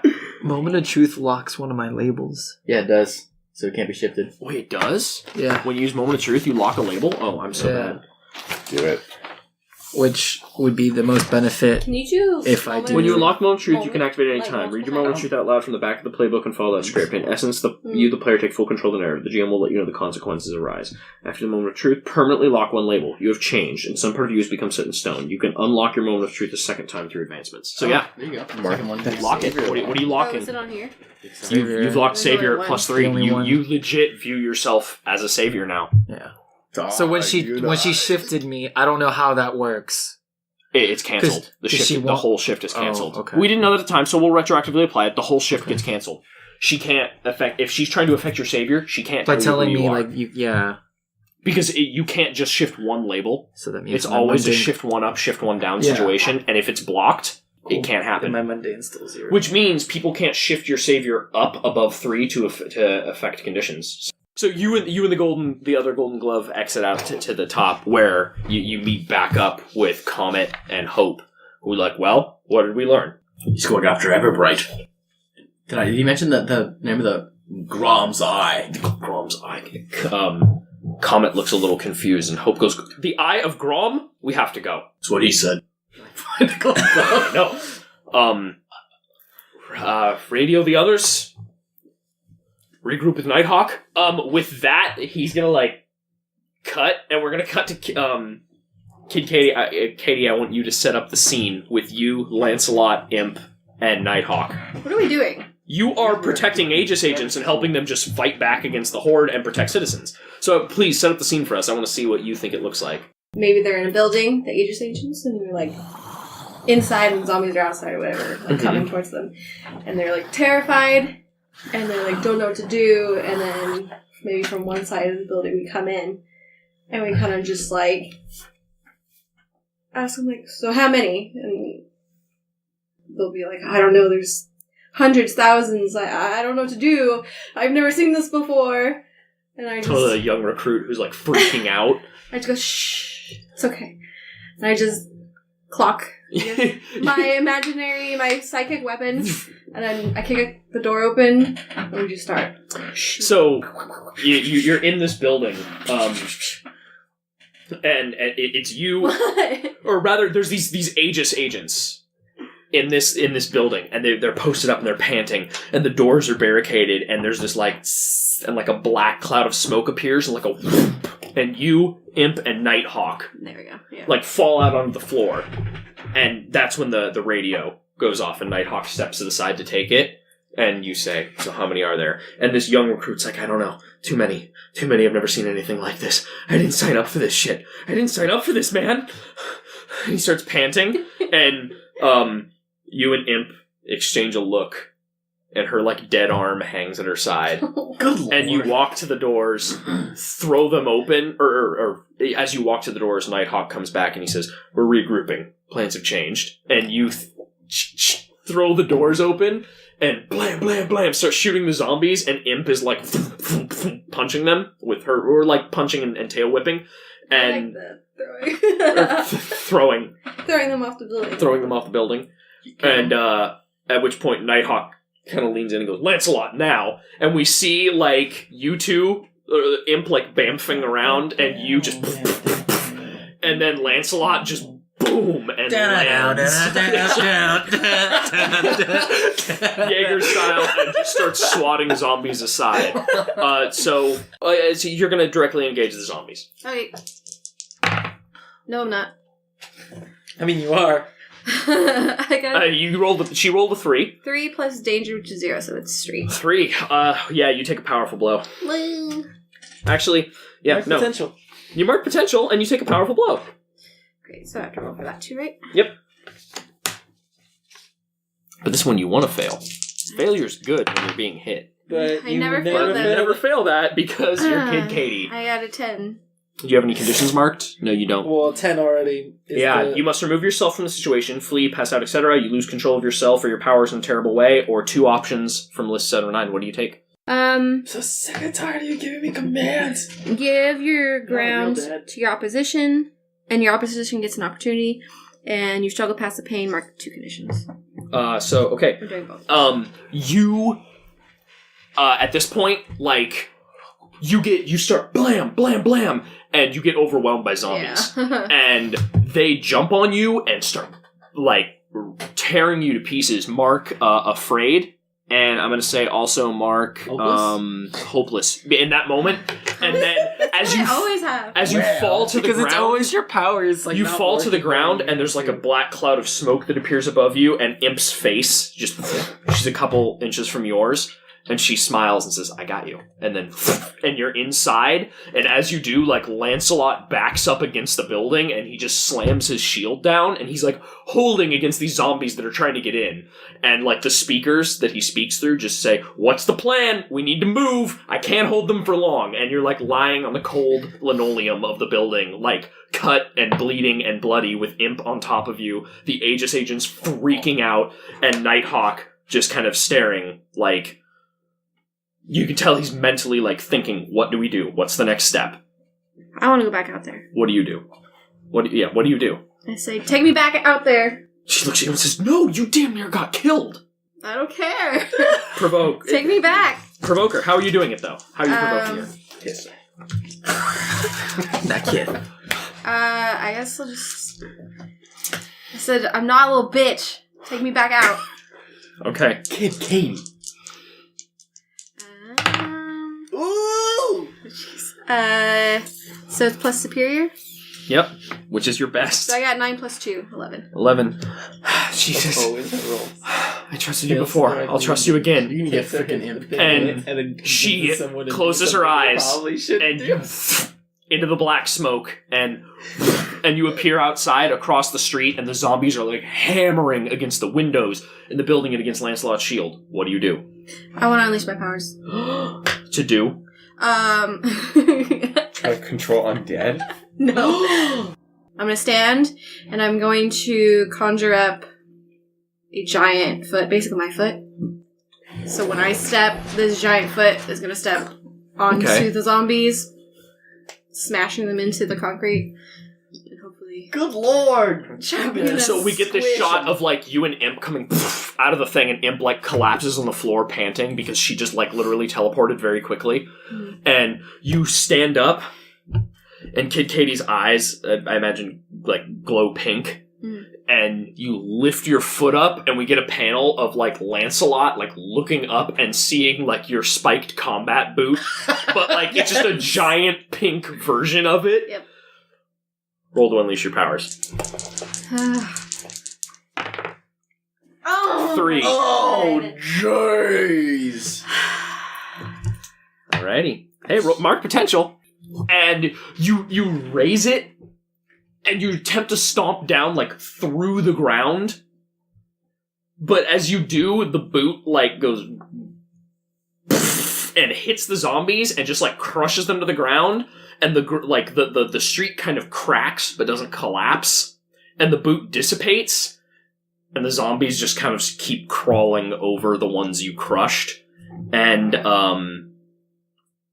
at this point, some of them turn and looking to your location, and they begin stalking towards you. Shambling towards you. And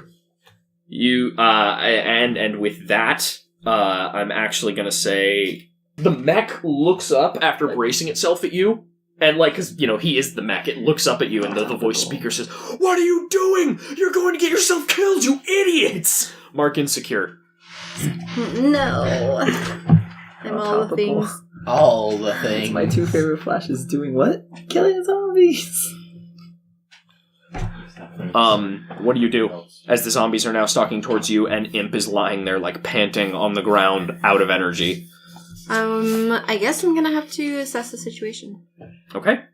So you stand there, panicking, looking around. Roll to assess the situation.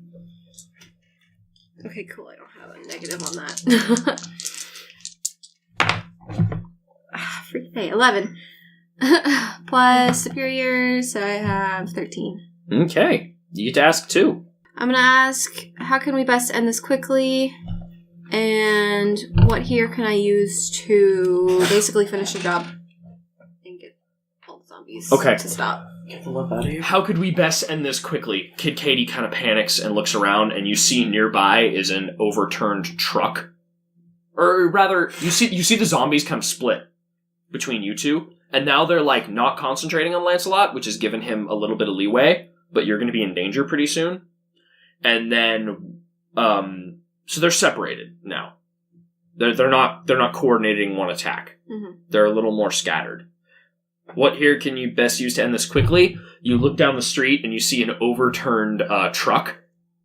And it's like one of those trucks that hauls gas to gas stations or from gas stations. Alright, let's blow it up. That's unleashing your powers. Oh my god. No. So you kind of, sorry, but beyond that, what do? You look, like, we see that panel where you're standing there and the zombies have sort of spread, and this truck has, like, tipped over and it's, like, leaking gasoline. What do you do? It's leaking gasoline? Yeah. I want to blow it up. So I'll radio to Lancelot. We get, like, a panel of Lancelot, like, in his mech, and it's like, danger, whoop, whoop, and he's got, like, all these things all over his things, like, shield at, like, 12%, and he's panting, and, like, Kid Katie, like, pops up, and he just looks at you, and he's, like, frantically pressing buttons and moving things around as the mech is, like, trying to sweep zombies aside, and there's, like, clearly some sort of, like, bar that is, like, dipping way below a red line, and he's just, like, freaking out. Hey, Lancelot, can you do me a favor? He just looks at you, he's just, a favor? As he, like, tries, like, is clearly struggling to, like, push forward on the shield arm, like, control that's, like, barely holding the zombies back. Yeah. This mass, which is now, like, clawing at the visor. You see that truck over there? The screen in his thing goes and like zooms in and opens the truck, and he's panicking. Yeah, I see it. Can you blow it up? Blow it up? How much damage do you want to cause here? These things are doing enough. More than them. He kind of provoke. And it's superior. Oh, 11 shit. plus 2. 13. Yeah, he does what you want. He just says, okay. He says, they're going to be behind me. They're going to be down. Protect them while I do it. And he gives a kind of final, like, he shoves his hand forward in that panel, and then from the panel of Kid Katie, we see the shield just go, and the zombies kind of fall back in a wave, and he leaps out of the panel, but not before long. They get back up and start heading towards the inside. What do you do? Oh, okay. So I'm going to start running towards the front of the building, shooting them. Okay, so you're gonna roll to defend the people inside. Defend, yeah. So roll plus Savior. 6 plus 2 minus 2, so 6. Oh my God. 6 total? Yeah. That's a failure. Ooh, mark potential. Yep. You jump into the way, and you leave Imp behind, and she's out there, and you start shooting all the zombies, and Lancelot hurls the truck, and you look up and see Imp on the other side, kind of like getting up as the truck lands, and Oh my god. there's a brief moment as the fireball washes over you and you feel the heat against your skin, but it is immediately quenched. And you kind of look up to see Nighthawk with his cape over you. And he's bracing against it, and the flames curl up into the room and torch the ceiling. And the scent of dead flesh is pungent in the air. All the Aegis agents let out a breath as the black smoke fills the building, and they look over. He tosses his now torched cape down to his side, and you look out and see the charred bones of zombies littering the ground. And Lancelot's mech kind of comes back. And he goes, good thinking. That did it. Rip. At that point, you defended these people, but unfortunately, it left Imp alone. And you see She did. on the other side is Imp. I mean, just burnt to hell. Oh my god! Like, the force of the explosion, like, threw her against a building, and she's lying there, like, panting. Like, barely hanging on. Well, she's alive. Barely. What do you do? I run, and I pick her up, and I leave. And wait, you pick her up and just leave? Yeah. Okay. How do you leave? Where do you go? What do you do? I take her to my house to get her treated. Is that a safe place to go? I think you scoop her up and you're running through these zombie-infested streets, and her arm hangs limp, and she looks up at Kid Katie, panting, and she goes, you did good. What do you do? I just tell her to try not to speak. She goes, it burns. And you can see, like, her skin is just, like, her leotard is, like, gone, and her skin is just destroyed. You've created Darth Vader. What's wrong with you? Why are you doing this? There's so many more people who need your help. I said stop talking. Are you stupid? I trusted you. You did it. You saved them. Seriously, stop. She kind of reaches her other hand up and, like, grabs your face, and she goes, I'm not worth it. You're needed elsewhere. She just says, you go to them. You don't need me here. You don't need to be here. And she's gonna, shift your savior up. And does she have influence over you? No, but no, she has I influence. have influence over her. You have influence over her, so she can't change. She can't affect how you feel. Can I influence her right now? Well, you can. Actually, yeah. To a degree, you can. If you have influence over someone, you can give it up to force an action upon them. You have to force her. Shut the hell up. Yeah. If you take advantage of your influence over someone, give them -2, inflict a condition on them, or take an additional +1 move. I would say you could surrender your influence over her. You can attempt to comfort and support her if that's what you want. Yeah, I just want her to...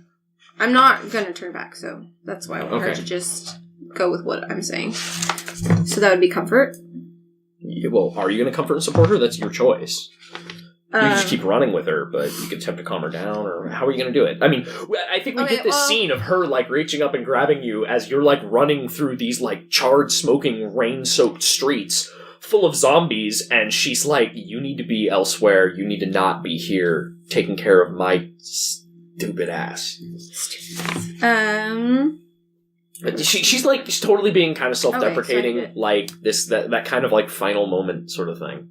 And you're standing there, and we get these, like, dark figures all around you, and you're just holding her, looking down at her charred, like, burnt flesh, her leotard all torn up, and her hand, like, on your cheek. What do you do? I want to try to comfort and support her. So I will do that by using my emotion control. Okay. And I'll also talk to her, but I'll Yeah, talk you're gonna about try and influence. You're gonna try and use your my influence and stuff. Yeah. So, I imagine I'm holding her. She's saying these things, and I'm going to Reach out.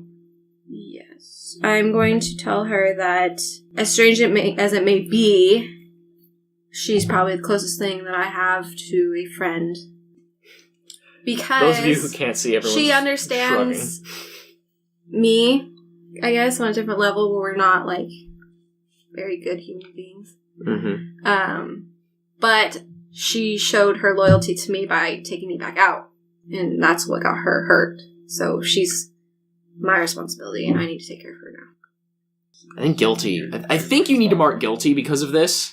Because you got hopeless and afraid when you got swarmed by the zombies. And insecure when Lancelot yelled at me. Yeah. You're guilty. You got all No. And now you have guilty. You are Yes. a No, hot you mess. totally have guilty now. Yeah. So like you're standing there in the street, staring down at her in the rain as she holds your face, and you have guilty marked. And so you're attempting to comfort and support her. You tell her she's the only. She gives a smile. And Do I need to roll for that? yeah, you need to roll to comfort and support. So roll plus mundane. What does my influence do? You have +1 against her.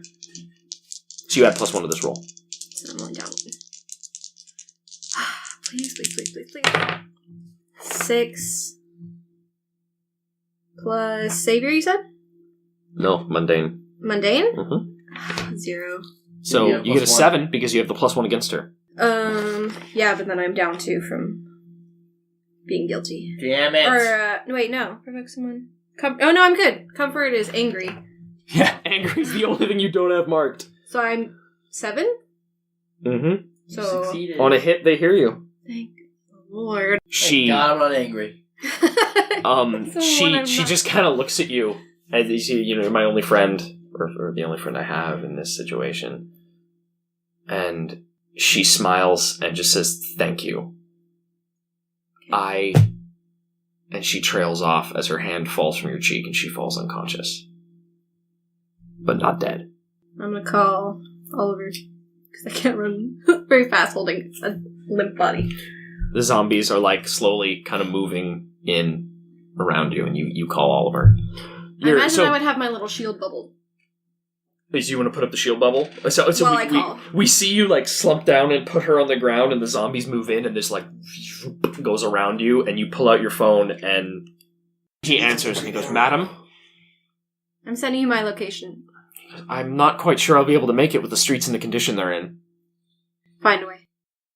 That's where we leave that panel. Her like sitting there holding Imp, and we see like the smoking crater of where the zombies were, and Nighthawk. And Nighthawk walks out and looks at Lancelot and goes, "Where did they go?" Lancelot says, "I don't know. Kid Katie can take care of herself. The Aegis agents are our priority." And then that's when Nighthawk goes, "We have bigger issues to deal with. The others are regrouping now." Yeah, let's do our end of session move. Well, I hit all my potential, so I get to do it. Yeah, you already unlocked yours. So, Kid Katie, what are you taking as your advance? I want to take another move from the playbook. A move from another playbook? What move do you want to take? Do you have any idea? No. No? Well, you can take some time to think about it. So the end of session move. At the end of every session, choose one. Grow closer to the team, grow into your own image of yourself, or grow away from the team. Alright, Theo. Did you grow closer to the team, grow into your own image of yourself, or grow away from the team? Ooh. So I'm going to say grow into your own image of yourself. So I locked at the end of the day, I did lock Savior because despite the mask being danger and maybe him wanting to eventually... Perhaps in spite of the mask being danger. Yeah, and him being more of a freak and things like that, I think he does take seriously what it means to be a hero in Halcyon City and using his abilities to save the people he cares about anyway. Mm-hmm. It just so happens that the danger part mostly comes from the fact that his powers are so big that they... So that made sense to me. As to be able to lock that down. And then as far as shifting a label up and another down, I'm going to do Freak up and Mundane down for sure, based on what's all been going on. Embracing his powers more and his mundane life a little less. Okay. That's legit. Golden Glove. I mean, you did not do much this time, unfortunately. But I think the moments where Golden Glove was there, he actually did really well. There's only like one thing. The moment. The moment. No, but there's only like Mark Hamill. There's only one thing I can successful. do for the end of the session run, I guess, because I didn't grow away from the team and I didn't grow into my own image. So you grew closer. So who made you feel welcome in that moment? I guess that. Who could it be? It has to be Theo. Give influence to that character. Clear condition mark potential. You already gave influence to that character. Boom. So you give influence to him again, which means he gets to shift your labels. Mm-hmm. I'm going to shift up your mundane because of our conversation. So you're moving my mundane up and what down? And your freak down. Alrighty. Freak down. And clear a condition or mark potential. Your choice. I have no conditions. So mark potential. All right, and Nazgrim. Sorry, I haven't looked at him all session. Closer to the team, into your own image of yourself, or away from the team? What do you think? I feel like the warrior culture he shared between Golden Glove kind of made him feel more into what he should be. He sees himself as more of like a warrior. Because he was accepted amongst them.